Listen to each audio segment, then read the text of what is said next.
Just to put it in perspective, we've been working on Fort Illinois.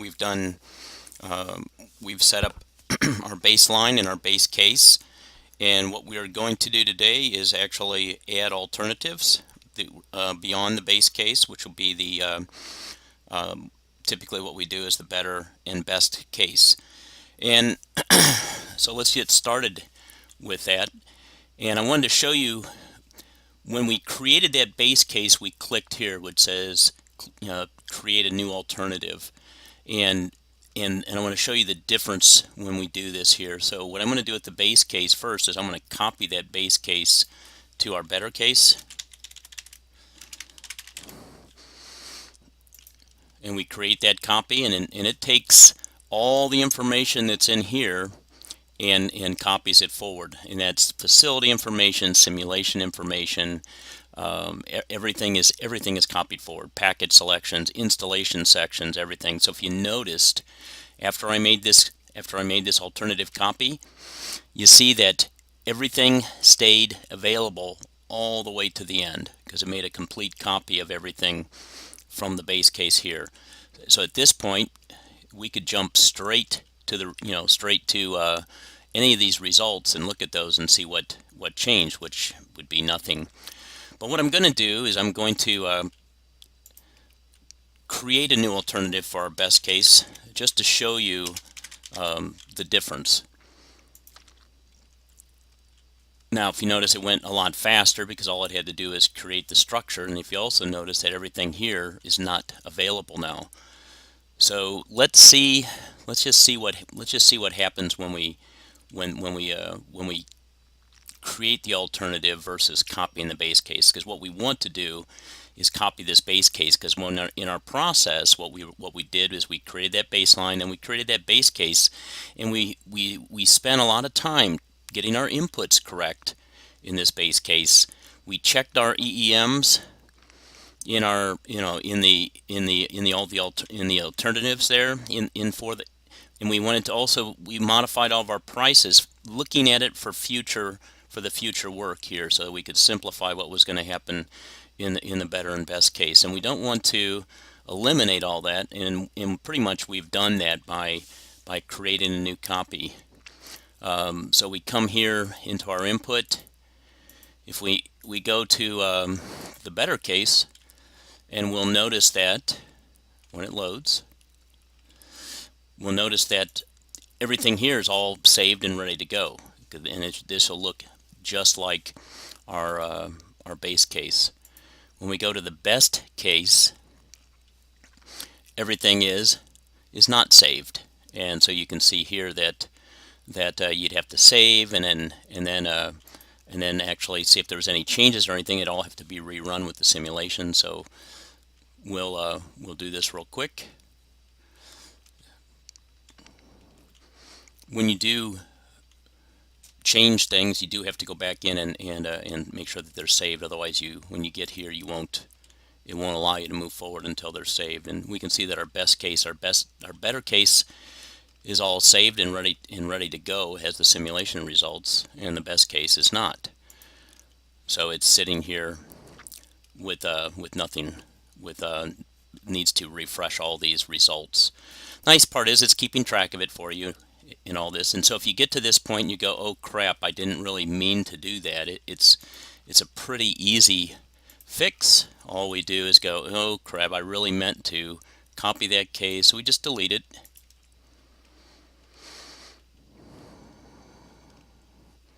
And then we can go ahead and make that copy of the best case.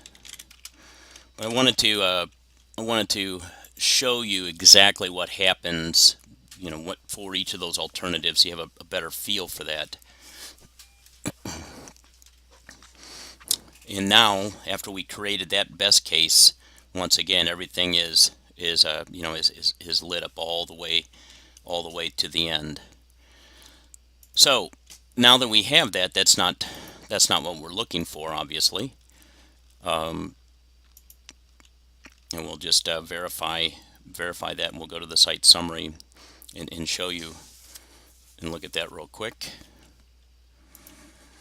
And what we see here is we see that yes, everything looks identical. So we see the 48, 61, and the 120 down to the 109. Now, remember that even with this increase in uh, in our area, we do get a drop even at the base case. That's because we're taking out some of the old structures that aren't as efficient when we're replacing those with more efficient new structures, even if it's business as usual.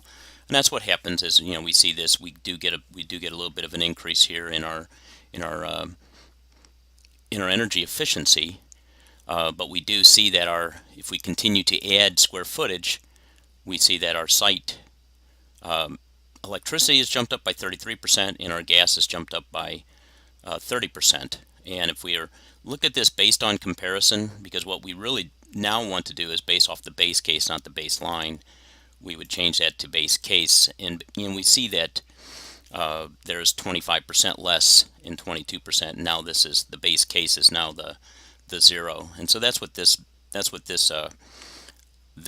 drop down does for you. It changes what you want to have these percentages based on, and so we want to base it on the new square footage as we go forward. All right, so right now we see that we have everything is identical, and that's always a good thing, that things respond the way you want them. But that's obviously not what we're looking for. Like I said before, we went through the simulation without having to rerun it, and you're saying, well, that isn't going to help us, is it? And if we've got all of our base case parameters set, and we've looked at and we've set those parameters for, let me show you what I'm talking about. If we'd gone in our base case, even when we were looking at our we're looking at the default case in this, but if we'd gone through and kind of set our efficiency parameters for what we wanted to see in the future, which is which is what we assumed that we had done. We had gone through here and we said, yes, these are the things we want, and this is what we're going to do. We want our daylighting controls. We're going to go with this installation levels. So we wanted to look at all those, and we set our installation costs for each of these packages. And we refined those to our location, our cost structures. We've changed this. We do it on a cost per square foot. So you basically price this package out, and in this case for infiltration, for tightening, for this entire package. Once again, this isn't $1 per square foot per line. It's $1 per square foot for this entire package. We're finding that some of the infiltration stuff is almost cost neutral, and it started out high when they had a lot of at-risk pricing in there, and they brought that down, and they're now almost providing that as the base case, the air tightening package. But we see that the vestibule is a little bit, so we take that entire cost, we divide it by the cost of the square footage of the building to end up with that cost. And what we're looking at here is, once again, and we went through this a couple weeks ago. We went through how these costs were generated, and this is where we changed them. And if we changed them in the base case and we copied those forward, then we have those available through the better and best case. Okay, but now remember, if we change it now, we now have to change it in. If we want to change a price, we have to change it in every single alternative if that's what we want to do. So that's why we try to get it all done in the base case, and we copy those results forward, and then we use those results if we do all the work in the base case. So at this point, all we want to do, and I jumped from input. The simulation is done now. We know that just because everything is lit up, but we can verify that. We had 566 simulations, and so we want to start our work here in the package selection, and we want to look at setting different parameters for these cases. And this is what we really do when we set the better and best case. So in our base case, it has already been selected. We selected this and we hit select baseline, and in our case, that is what we wanted. So an existing building, we see that it's just the packages beyond that. And in the plan building, we see a default package in there as well. And just as a kind of a look ahead. When we go to a new version, we're actually going to have default packages for these existing buildings as well. And when that comes, and we'll talk about that down the road afterward, and we'll talk about when that will come into play and why we'd want to be able to do that for existing buildings. But the important thing now is that we want to make our selections, and so we see here for that base case we had that baseline selected. Now we want to go through and select our better and best case, and this is where the art of the science takes place. This is where we apply, where the SME gets to apply their judgment and use the data that has been collected from the field for these models to make judgments on this. And so we look at the we see that our first. So what I do, this just works better with the with how these menus and everything fall, is I tip down the one I'm working on, I go to the last one and I tip it down, and it just reduces the amount of scrolling, because I can just keep opening these up, and if I start at the top, I've got to constantly be scrolling. So it's just a little tip that I do. Now when I look at a planned warehouse and I see that it's ASHRAE 90.1, I always have this. I have the view button here to look at my packages, and so I come over here, and first thing I look at is kind of like the energy reduction, and I see what the things do. Remember, it's a newer building anyway. It's a warehouse. There's not a let's say there's not a lot going on in it. His mission, it stores stuff. So we don't see huge increases on these packages as we would on it, an old existing building. So we have to, and you always have to keep that in mind, what type of building it is, and where the starting point was on that building. And so in this case, I see it kind of drops out here in the 16% range. So I want to go over here and just quickly, the columns here, it's the electric usage, and the electric cost, gas usage, gas cost,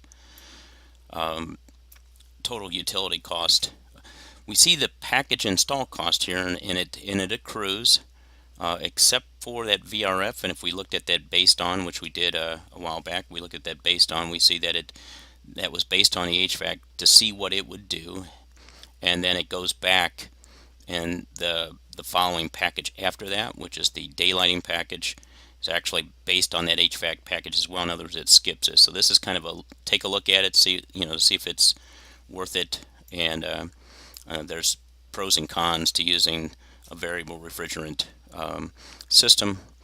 There's not a lot of cooling necessarily in a warehouse, unless it is storing things that need to be cooled.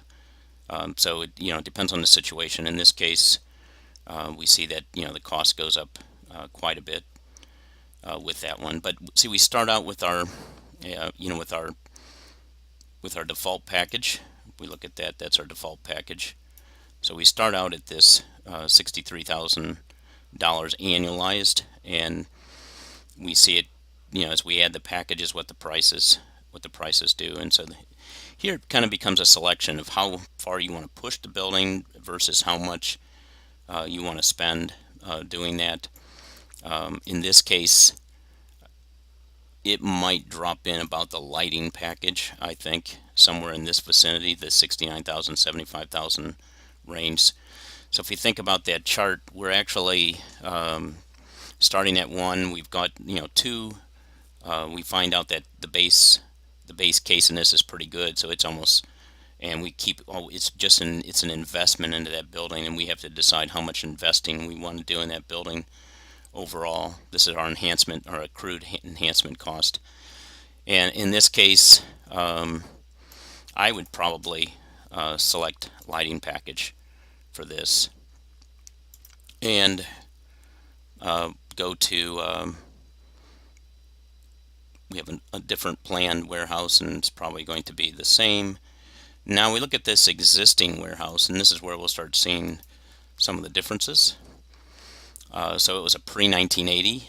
So if we look at that, and now we see right here, we see that We get some large increases when we add in these when we add the measures in. And if you notice, the order changed.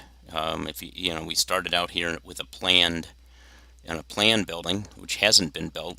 We're looking at spending we're spending a little bit more to add into the envelope and features like that right up front, because there's other reasons to invest in the envelope besides just saving energy. So there's comfort issues, there's a lot of other reasons why we want to do that. And it's also, as energy gets more expensive, we want to make sure that we do this, because the only two times you're really going to invest a lot in your envelope is in the initial construction and a deep energy retrofit. Those are about the only two times that you can really cost effectively do things to the envelope. And so you want to make sure that you take advantage of those when you have those opportunities. They may not be required at that moment, but you want to take advantage of that, because you can't cost effectively go back and do anything later on to that. It's not only is it not cost effective, it's normally piecemeal and it doesn't work as well. So if you're trying to start putting insulation in the spaces you can't see, blowing insulation in, or adding interior insulation where you can't get to the walls and stuff. So point is the two times that you really can do it is kind of like a deep energy retrofit when you gut the building, and the initial construction. So those are the times you really want to take advantage of that. What I assume when I look at the better case is that I'm looking at things that the energy is, we're getting closer to the things that the energy is paying for. So we're looking at, I don't want to call it an ESCO view, but energy service company view. But we're looking. I look at it more in that case when it comes to the better case. And when I look at the best case, I think of it as, hey, we're doing a deep energy retrofit on this building. We want to push it, and we want to do everything we can. And so when we look at the phasing of that, we try to align what we do given when we're going to we might do that deep energy retrofit on that building. So in this case, we have this existing pre-1980 building, and we see the increases right in here. It's in that 50% range, from low to high 50s. And let's come over here and look at the total annualized cost. So we start at 29, and now we can kind of see that curve. So here's our point 1. We come down here and we see our point 2 is sitting here about this 21,000, and that's kind of the lighting package. And that makes sense. This is kind of the things that the ESCO would do. They would do things that would kind of pay back, and in an older existing building, they do, and we can see that right here, right? We can see with that investment and this drop in utilities that annualized cost kind of bottoms out right here. After that, we continue investment in, and what we do see with this particular building is that we really never get back up to that baseline cost. So this old pre-1980 building, you can almost do all of these things given this price structure cost effectively. When I look at this, and I look at this existing building, what I look at is that for the better case anyway, I kind of look at here where the HVAC package comes in, and when I look at that HVAC package, I look at the age, and or if I know that the equipment has been replaced or not. And if it's a pre-1980, the equipment has not been replaced, that HVAC package probably is at the end of its life. And so once again, we look at the incremental buy up to better equipment from what we would have done with a changing it out with exactly the same equipment, so changing out like kind. So if it's older and I know it hasn't been changed, then I would select the HVAC package. So we'll continue that type of process throughout. We'll look at this when we get to these new building types, and they seem. I'll come over here and take a quick peek at this. This is a plan building. It's a barracks plan building, and once again, it's a better starting point, and you can always clear these old ones out. It's a better starting point, so we see modest increases, and until we get here. And in this case with this plan building, I'm gonna take note of this spot before I get on to what I'm gonna call the more aggressive technology measures, and come back here and look at the annualized cost. So we start at the 1.28 million, and we see that it drops down and kind of hits bottom right through here. It's kind of got a large bottom here. You know, there's a lot of technologies that are in this case. We can jump around. We see there's something here, so we have a lot of opportunities. Now it becomes a matter of what technologies that are going to be in place, and there's a lot of different technologies here, from indirect EVAPs to energy recovery and indirect EVAPs, radiant and energy recovery, chill beam packages. So there's a lot of different technologies that are here, and it's this becomes a point of what the installation is used to maintaining what they do. So if we were out in the desert, we might be looking at indirect evap cooling packages, and they may be there. But at the same time, we'd also want to think about, if we're looking at that indirect evap package out in the desert, we may want to think about water consumption as well. So we may have to take that into consideration as well. For our purposes, for a better case, once again, I'm going to select HVAC. I'm thinking more like an ESCO here. You know, I'm not trying to be too exotic. I'm not trying to push here too much. I'm trying to think like an ESCO, and I think when I think in the for the better case. That was a plan building. Now for existing, we can't do as much. Once again, the order changed, and we'll see what that looks like, and that was a pre-1980 as well. In this case here, if you remember, the warehouse is more of a envelope dominated structure. In a barracks, you have a lot more internal loads that are taking place. You got people, you got what they're doing in there with their equipment and in the lighting. So the envelope plays, and it's a larger building, so the envelope plays differently in there, and so we can see what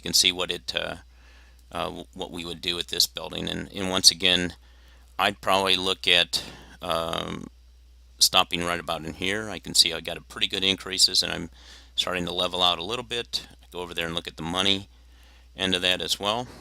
Start at 418. I do notice I don't go above that anywhere, and it drops down.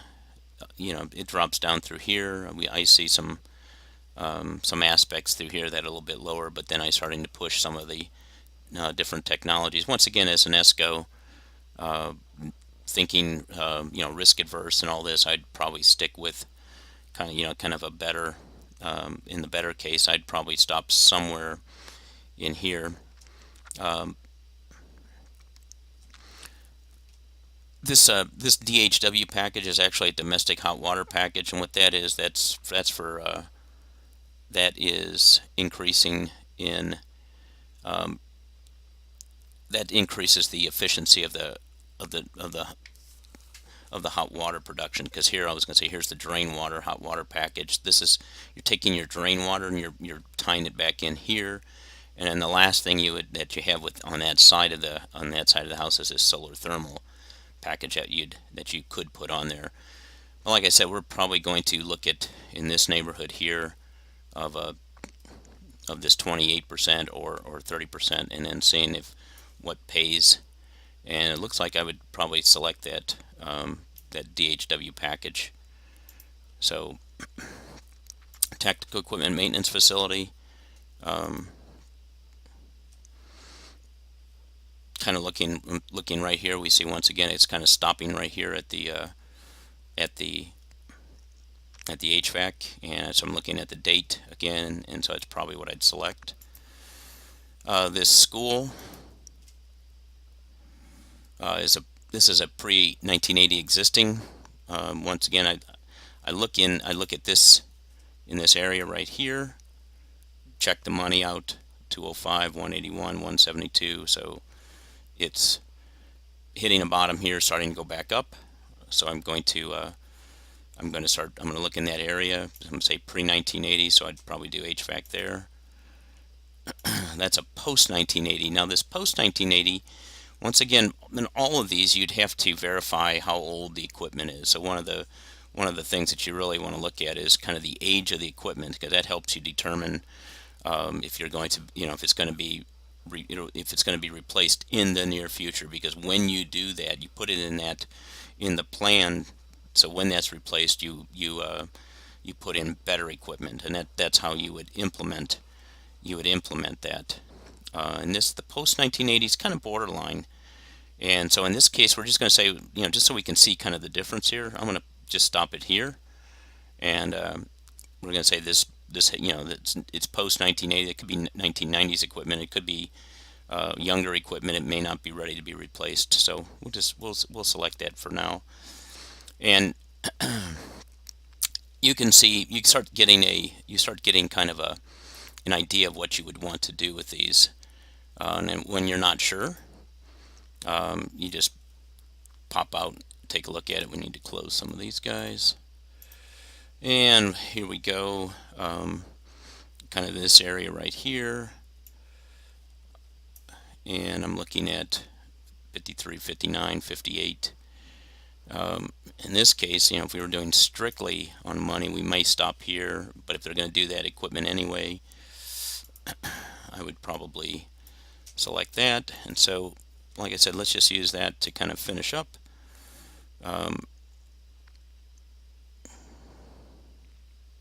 That's a pre-1980 small office. Since it's pre-medium office, we're going to say we got a lot of old equipment here. We got a large office. Same deal here. We got a hotel that is. Let's just take a peek at it. 15. We're running right in here.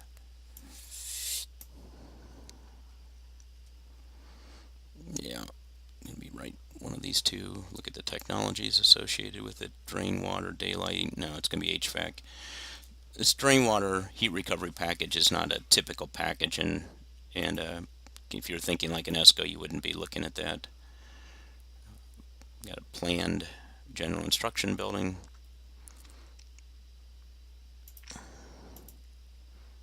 Pre-1980.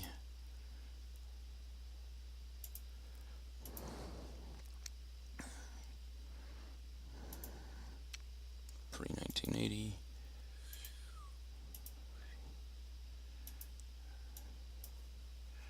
All right, let's just see what that did.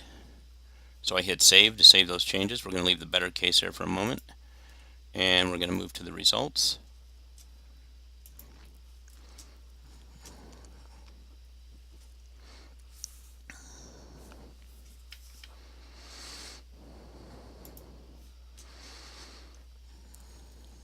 Alright, so what we see here, like I said, we knew that these were all identical when we came and looked at it before we made our package selections. We want to change this to the base case.